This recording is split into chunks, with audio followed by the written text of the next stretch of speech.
Okay, so hello everyone. My name is Isaiah Hilario, and my group just had a vertical merger case, specifically the Paramount antitrust case of 1948. And so, just give you a general idea of what the article specifically goes into. So the goal of the article was basically to empirically examine the impact of this case on ticket prices using a unique data set collected from Variety between the years 1945 to 1955. And what the author does is he relates these findings to the idea of vertical integration and how it could have caused lower prices. And he also uses or goes into studies from other professors and researchers and how those relate to his findings specifically and support his case and findings. And now moving on. So just to give you a quick background into the movie theater industry at the time, just so you kind of have an idea of what was going on at the time and what I'm talking about. So prior to the Paramount case, the 8 largest studios controlled and had interest in 3,137 of the 18,075 theaters at the time in the US, which may not seem like a big number since it's only a fraction of the 18,000. However, they controlled 70% of first run theaters in 92 of the largest cities in the US. So at the time, what first run theaters were, since that's not really a thing anymore, they were basically the movie theaters that would get the movies first. They would get first dibs. And then once they were done showing them, they would pass them down to second run theaters and then third run theaters and so on and so on. So first run theaters are by far the most valuable. And aside from owning these first run theaters and theaters in general, they also use something called block booking. So these contracts were contracts with independent theaters for screen space, and they bundled movies in blocks, exhibitors, and specified a revenue split for all movies in the bundle. And they also used something called minimum price clause, which could be found within these contracts. And this was used to constrain downstream exhibitor behavior. So basically to restrain the exhibitors and the independent theaters from lowering their prices. So it's basically just another power move by the major studios to gain even more power than they already had.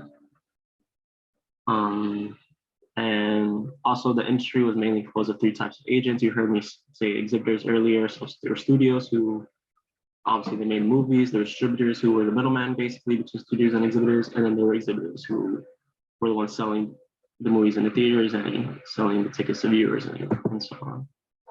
So now up to when the case is actually being filed. So the case was filed following one of the worst years in Hollywood, and it was filed by the Department of Justice, who were accusing the studios of restraining trade. And so the first reason that they had for accusing the studios were the studios used block booking, which I talked about earlier, to screen their movies and limit entry by independent studios. Secondly, they used their own theater branches to gain market power in the theater market while driving other studios and exhibitors out of business. So these were the 2 biggest reasons that they had for accusing the 8 major studios. And by 1946, the district court had the first ruling, and they ruled against the studios and banned bundling, but they allowed studios to keep their theater branches. So they still had control of the theaters at this point.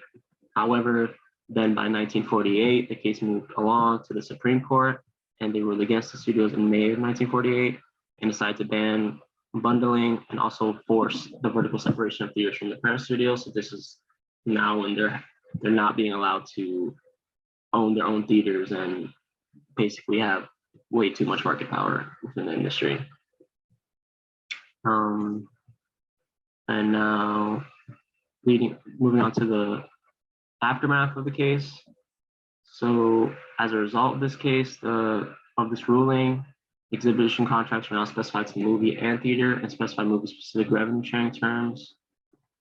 And by 1952,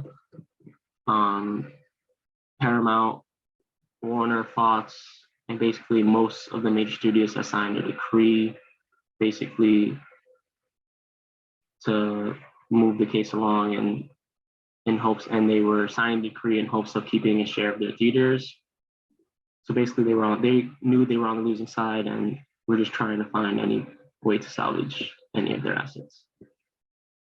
And in short, the case changed the organization of distribution and exhibition in the motion picture industry in two ways. First, studios are not forced to distribute and contract their movies one by one, increasing transaction and search costs for everybody involved. And second, the number of transactions increased because theater ownership by studios was prohibited. So it took away a lot of the power that these major studios were having at the time and made the market a lot more fair for everyone involved. Besides, the studios, but they didn't need all that power. So now moving on to how the vertical integration could, in this specific industry, could decrease prices. So first, the author finds that vertical integration may decrease prices due to the elimination of double marginalization. And he partly took this from another researcher, like I talked about earlier, named Spegler, who had a study in 1950. And just to not use much jargon, what double marginalization refers to is the distortion caused by successive markups of independent firms in a distribution channel. And this implication is that this both reduces firm profits and harms consumers. And this is what is known as double marginalization. And this is what vertical integration eliminates in order to decrease prices. And a second reason vertical integration may lower prices concerns technology spillovers. So vertical integration typically increases productivity, which leads to firms being able to sell lower prices. And the author also kind of uses a study done by Hortexu and Severson, and who found that productivity advantages associated with better and more efficient use of technology and logistics. And now moving on to how vertical integration can increase prices. So the author goes into how vertical integration may increase prices by softening downstream competition when upstream firms are forward integrated into the downstream market and enjoys a non-legible degree of market power. So the evidence on this spreads across many different industries, such as gas stations, video games, hotels, among others. And just to go into a little more specifically what is meant by upstream and downstream. So the upstream process refers to activities gathered at the initial stage of manufacturing. So in this specific industry, the equivalent would be when the movies are being made, so at the studio part. And then downstream process refers to basically the retailing of the product. So that would be then the movie theater side, or what I said earlier, I guess studios are at the upstream section, theaters are at the downstream. And now going into the data used, so it might seem weird that the data used is from an old Variety magazine, because I don't think anyone thinks of Variety as a reliable source of data or just for anything professional, really. Or maybe that's just me, but at least nowadays it's not something it's really known for, more entertainment purposes. But at the time, Variety was really the only reliable source of info in the movie theater industry, because remember, this was 1945 to 1955. This was not a long time ago, but quite a while ago in terms of how young the movie theater industry was at the time. And so because the number of theaters in cities changed weekly, the data set was unbalanced.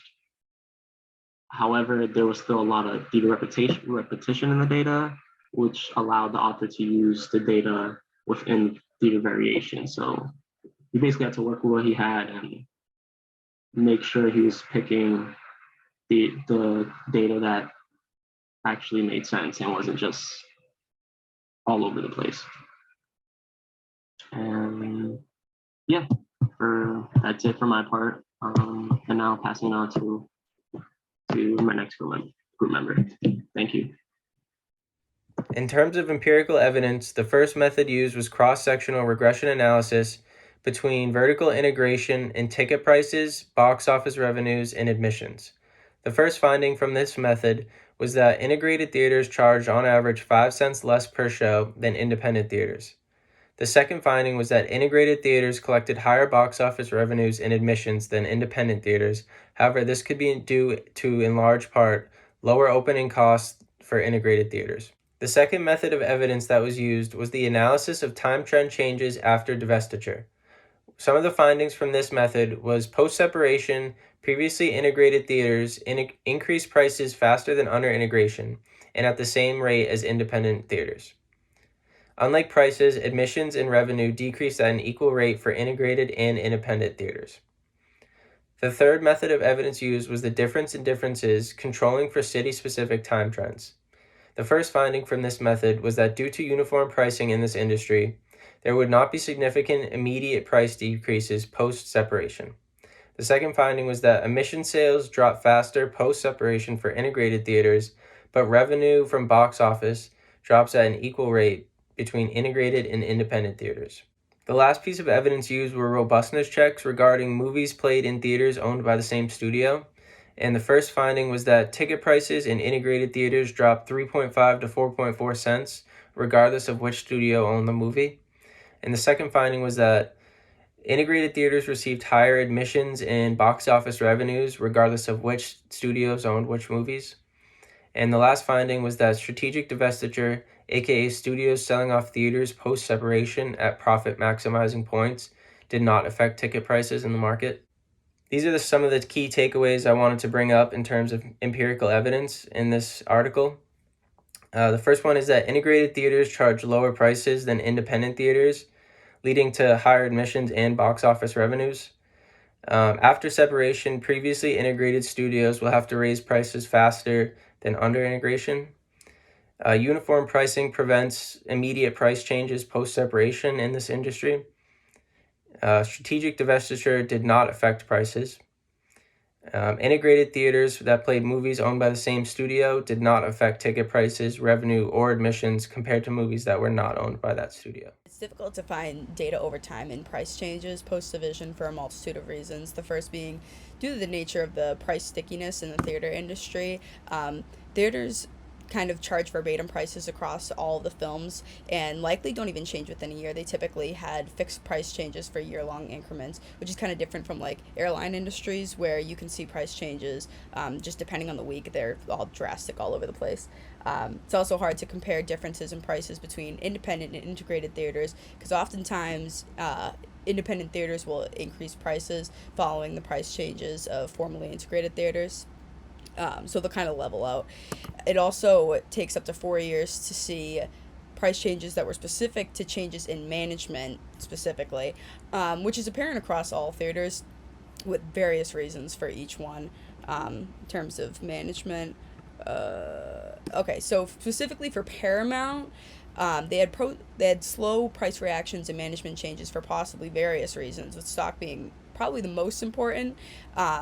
Leonard Goldenson was the manager of the theatrical division and reorganized United Paramount Theaters after the division and before becoming its president. And after the company had split, they had dual management, which made it so that no stockholder could receive shares of both companies, which would make sense. I mean, they're separated. But despite this, no limitations were made on whether or not the stockholders could invest in both stocks in the open market. So essentially, all the top executives had purchased open market stock in both companies and would have no reason to change anything in management.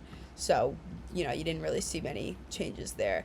It's also hard to argue that divested theaters, other than Paramount, experienced changes in management because vertical integration allowed for the sharing of management practices across theaters at a local level. In other words, post-division, why would these theaters dispose of managers and management practices if they still cut costs post-division? It wouldn't even make any sense for them to change anything. Another reason for slow price reaction is that it's simply just kind of a terrible time in Hollywood after the division. Output for entertainment, whether it be films or theatrics, was unusually slow after division. One major factor to also consider is the ban of block booking.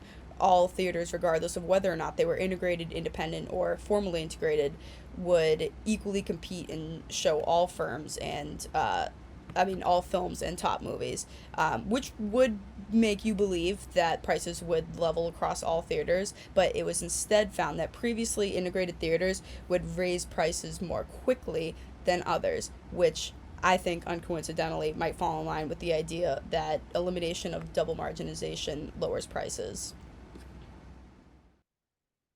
Concluding remarks. Aside from the intellectual value of the research question, this study is also valuable in that the Paramount case is one of the largest and most important cases in the US antitrust history, and therefore understanding the ultimate consequences of its resolution at the outlet level is key for future antitrust policy design.